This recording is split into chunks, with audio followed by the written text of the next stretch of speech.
All right, let's jump right into this one. We're looking at a classic neighborhood showdown that actually went all the way to court. It's the story of a homeowner, their new RV, and a homeowners association that pretty much said, not so fast.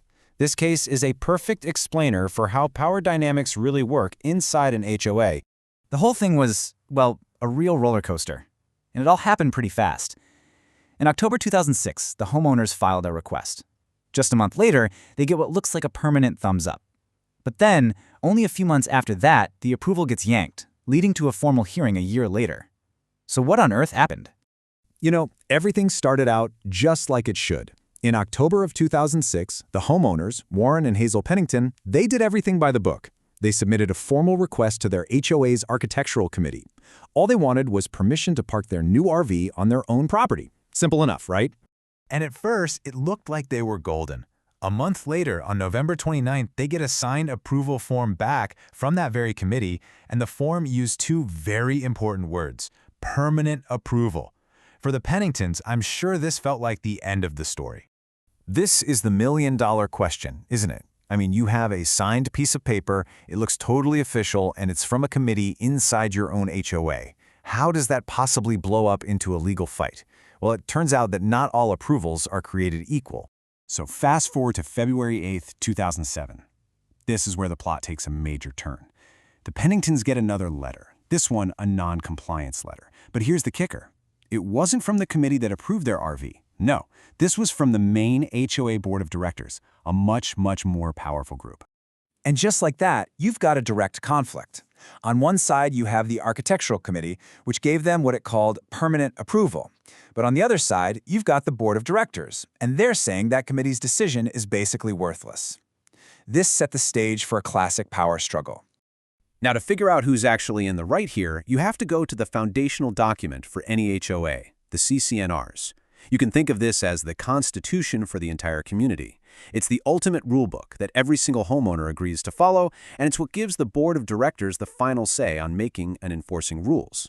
And here is the absolute key to this whole thing. The board had already used its authority to create a whole set of properties rules, and buried inside those rules was one that dealt specifically with, you guessed it, recreational vehicles. And this is the rule right here. It's crystal clear. It says that RVs are only allowed on a property for things like loading, unloading, and cleaning, and for a maximum of 4 days, not permanently. This rule was already on the books long before the Penningtons ever asked for permission. It's a totally fair question. You might think, okay, maybe the architectural committee was just a group of volunteers who had no idea this 4-day limit even existed. Was this all just a simple, honest mix-up? Well, not exactly. During the hearing, one of the committee members who actually signed the approval form, a guy named Bruce Johnson, testified, and what he said was fascinating. He admitted under oath that he knew about the 4-day rule. He just didn't think his committee had to follow it. He thought they could overrule the board. So faced with this, the Penningtons had to change their strategy. Their legal argument then focused on a technicality.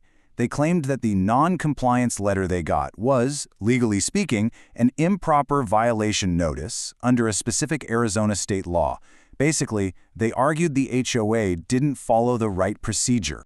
So the whole thing came down to this. Was that letter a formal violation notice? The Penningtons said yes, and because of that, the HOA had broken state law.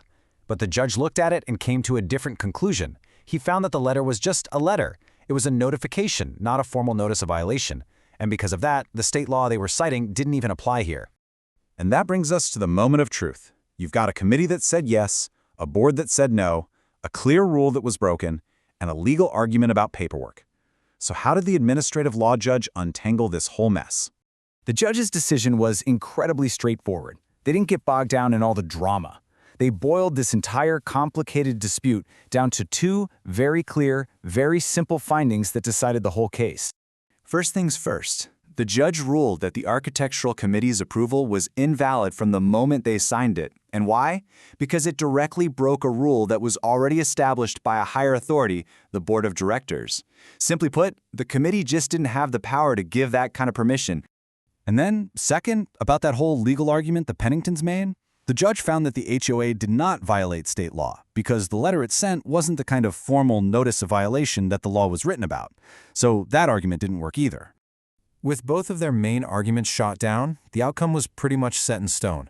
The case was decided completely in favor of the Homeowners Association, and the Penningtons' petition was officially dismissed. So let's talk about the big takeaway here, because this lesson goes way beyond this one neighborhood or this one RV. Why didn't that official-looking approval actually stick?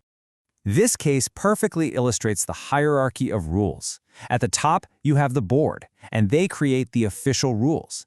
Any committees below the board must follow those rules, no exceptions. So any approval from a committee that breaks a board rule is automatically invalid. And approval is only real if the group giving it has the actual authority in the first place. And that really leaves us with a final, critical question. This case is a huge reminder to always read the fine print.